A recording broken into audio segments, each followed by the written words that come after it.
So with it being the first of the month, I thought we could have a fun video here and revisit a very poorly aged quote by Myles Garrett after he signed that crazy $40 million a year contract with the Cleveland Brownies.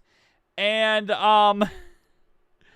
what he had to say of why he signed back with the Brownies. Let's go ahead and listen. And in all seriousness, do you know who the quarterback's going to be?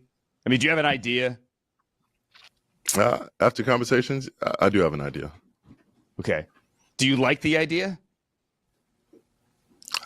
I like it enough to be here smiling in front of you because I think we have a good chance of that happening and making the most out of it. So now I'm kind of wondering who he was talking about when he said that he's signed back with them because of the quarterback situation, and if he thinks that something could happen and they could make the most of it. Because right now, I'm gonna tell you one thing. To that statement by Myles Garrett, Cleveland has done everything and a cup of tea to go out there and get quarterbacks.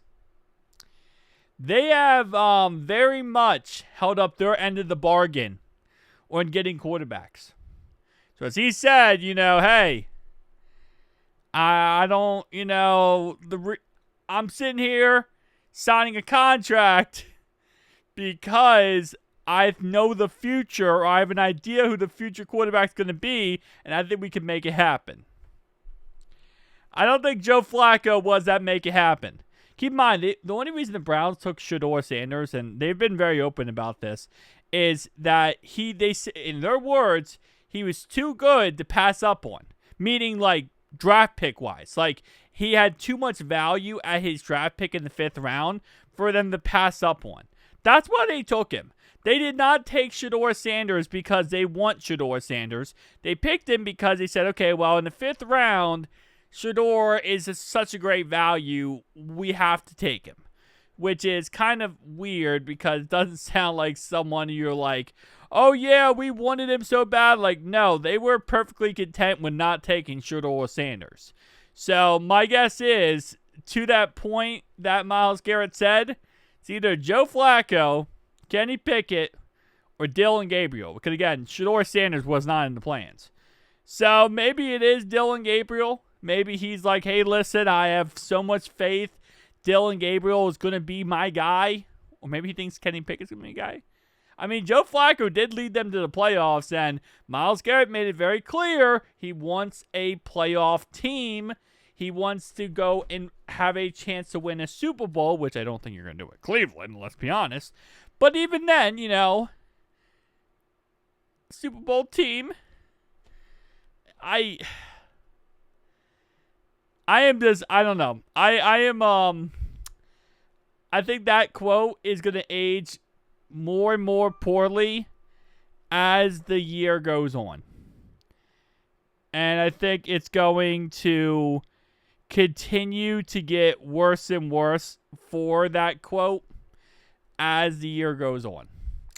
Because I don't think Joe Flacco's leading this team to anything. I don't think Kenny Pickett's leading this team to anything. I don't think Dylan Gabriel is leading this team to anything. And I don't think Shedeur Sanders is as well.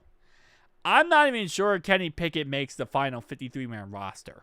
My guess is because Deshaun Watson's on IR, they're probably going to go with Joe Flacco, Dylan Gabriel, and Shedeur Sanders. That would be my 1, 2, 3 punch. I know Dion already said before the draft process begun that his son will not play fiddle to any other quarterback in the NFL. His son will be playing fiddle. First chair, actually. But I don't think Kenny Pickett makes the roster. I know they traded for Kenny Pickett, and they traded, the greatest quarterback to ever play the game, Robinson or DTR. I get that. I don't think they're going to make him on the roster. I think Kenny Pickett was an option before they would. Yeah, I think the Browns went into the draft thing, we're going to draft one quarterback, and clearly it was Dylan Gabriel. And now they're kind of in a spot where they're like, crap, we also have Shedeur Sanders. Maybe they trade him, though. That's another factor we aren't thinking about. Maybe they just don't want Shedeur so badly they trade him and they get a pick for him. I don't know. But all I know is that quote did not age well. Guys, tell me down below your thoughts and opinions. Oh, man. I'm sorry, Browns fan. I just had to, okay? It's the first of the month. It's release schedule month. We are getting the schedule released this month on May 14th. You know, if I can't trash on the Brownies, when can I trash on the Brownies, right? This is the month to do it.